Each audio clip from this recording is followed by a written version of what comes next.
Olá pessoal do primeiro semestre, boa noite a todos. É com muito prazer que eu estou aqui hoje, com muita alegria que eu venho receber vocês para o nosso primeiro encontro da nossa aula de Fundamentos Históricos do Direito.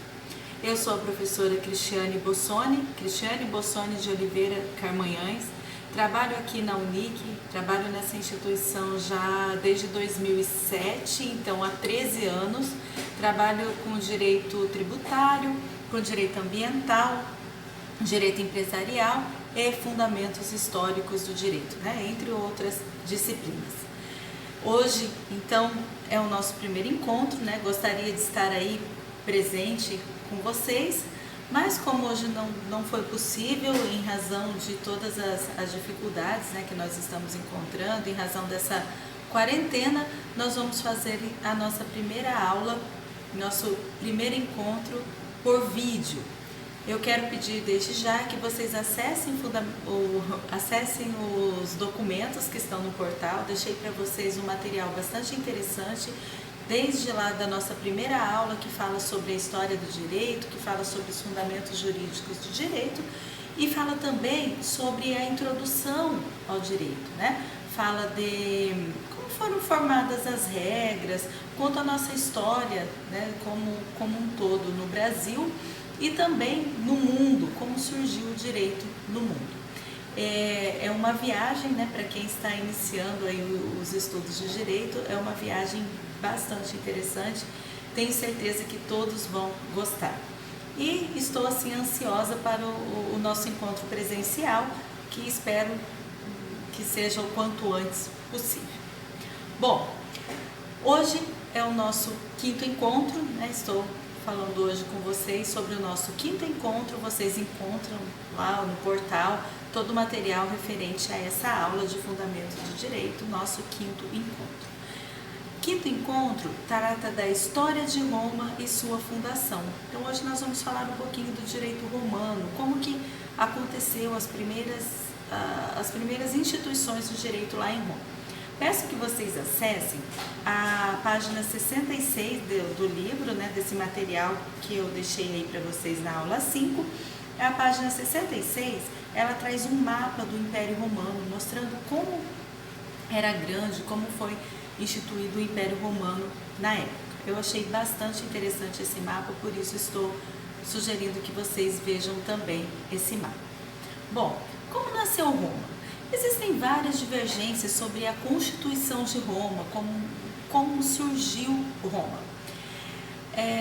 Existe um mito na mitologia grega, na mitologia romana, existe um mito que fala dos irmãos Rômulo e Remo. É uma história bem interessante. Não cabe agora estar contando toda essa história, mas cabe pedir para vocês, acessem a internet, acessem o portal, o próprio livro dá uma dica, faz uma remissão de onde vocês podem encontrar essa história dos irmãos Remo e Rômulo. Então eu peço que vocês acessem também, que é uma história bastante interessante. Deem uma olhadinha lá na história. Bom, Roma nasceu da união de dois povos, dos povos latinos e dos povos sabinos.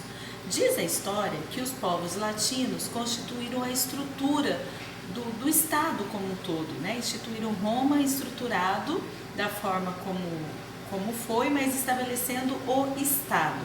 E os povos sabinos instituíram o funcionamento das classes, Falaram sobre as classes, a classe plebeia, a divisão de classes existente em Roma. Essa primeira parte da Constituição de Roma, nós temos 3 períodos vivenciados, que é o período que nós vamos estudar, vivenciado pelo povo romano, que é um período que vai de 753 a.C. até 565 depois de Cristo. Então é um período bastante grande, um período que foi dividido em 4 etapas: realeza, república, alto império e baixo império ou dominado. Então são as 4 partes da teoria da história romana que nós vamos estudar. É interessante falar para vocês também nesse primeiro momento que a história romana, que o direito romano é importantíssimo para o nosso direito hoje. O direito brasileiro, ele sofre toda uma influência do direito romano. Então nós temos que estudar o direito romano até para falar sobre a luta da plebe pela conquista dos seus direitos na instituição da Lei das 12 Tábuas. Isso é importantíssimo para nós. E é uma história assim bastante fascinante que nós vamos estudar. Mas não deixem de ler o material disponibilizado para vocês, certo? Bom, divisão das classes. Nesse período, já na realeza, existia em Roma uma divisão de classes. Nós tínhamos então os patrícios, os plebeus e os clientes. Quem eram os patrícios, quem eram os plebeus, quem eram os clientes? Bom, os patrícios eram os cidadãos romanos mesmo. Aquelas pessoas nascidas, nascidas em Roma, que eram filhos de cidadãos romanos e que por sua vez eram cidadãos romanos também. Os patrícios eram as pessoas que tinham os direitos, que gozavam dos direitos dos romanos.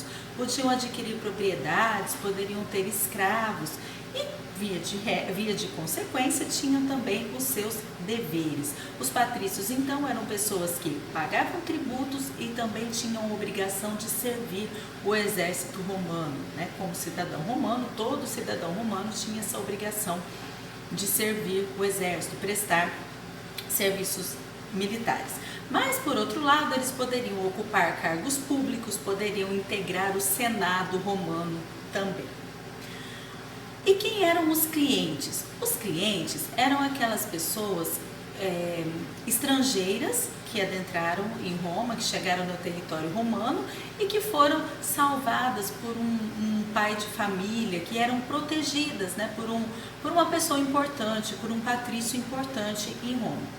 Essas pessoas, elas não tinham liberdade completa, os clientes.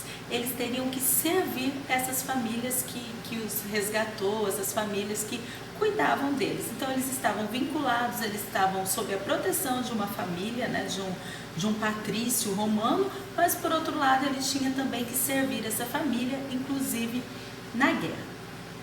E nós tínhamos também os plebeus, que não eram nem considerados cidadãos, que não tinham direitos, que não tinham direito a nada em Roma. Inclusive, um dos direitos que os patrícios tinham, que os plebeus não tinham, era o direito de se casar.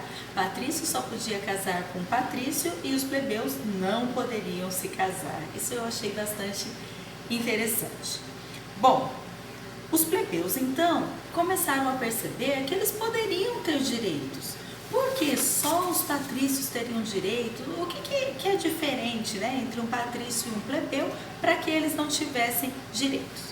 Os plebeus, então, pouco a pouco, começam a tomar consciência disso e começam a procurar os seus direitos.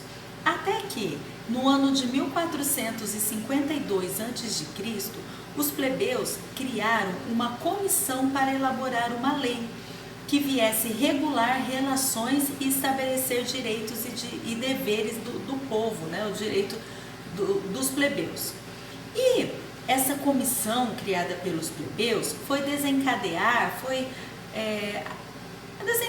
a criação da Lei das 12 Tábuas, que foi a primeira lei que reconheceu, então, direitos e deveres para os plebeus. Então, dessa comissão surge a Lei das 12 Tábuas, dando início às instituições de direito público e privado. A Lei das 12 Tábuas, até hoje, é importantíssima para o nosso direito brasileiro, né? Fala de situações, divide. Então, o que é direito público, o que é direito privado, que nós vamos estudar hoje na faculdade? Tem tudo a ver lá com a Lei das 12 Tábuas. E nós vamos falar um pouquinho da Lei das 12 Tábuas durante as nossas aulas. Eu coloquei aqui um conceito, né? Tá lá no livro de vocês também, mas eu acho importante a gente destacar um conceito. O que é o direito romano hoje? O direito romano pode ser considerado como um conjunto de regras jurídicas que regulam a sociedade romana, desde a sua fundação até o seu declínio, em meados de ano 565 depois de Cristo, quando morreu o imperador Justiniano, responsável por toda a compilação das normas jurídicas até então existentes. O que eu quero dizer com isso? Bom, Os romanos, durante esse primeiro período, né, que nós comentamos, que foi o período da realeza, a principal fonte de direito deles eram os costumes. Então, eles estabeleciam costumes, a sociedade acreditava que aquela era uma forma de viver adequada e seguiam aqueles costumes. E como eram regras impostas pelo próprio povo para o povo, elas eram cumpridas, rigidamente cumpridas. E o direito romano, nessa época, ele não era positivado, ou seja, ele não era escrito, era somente costumeiro. Existiam os costumes e as pessoas iam seguindo esses costumes e acreditavam realmente que aquela era a melhor forma de viver. Até que Justiniano acredita que é importante escrever as normas e começa então no direito romano a compilar todas essas normas costumeiras, ou seja, reunir essas normas e escrever para que elas ficassem registradas para a eternidade, para que elas ficassem registradas até hoje, como ocorreu com a lei das 12 tábuas. Certo, gente? Bom, então é só uma pincelada.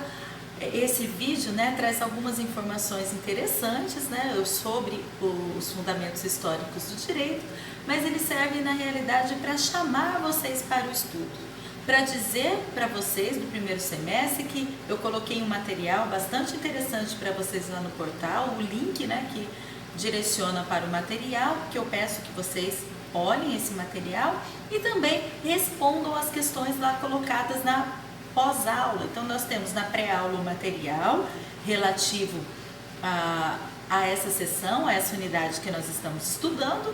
Aí na aula nós temos o vídeo que chama vocês para os estudos e nós temos na pós-aula algumas questões que são para testar o nosso conhecimento a respeito dos fundamentos históricos do direito, mais especificamente nessa aula relacionada aos direitos romanos.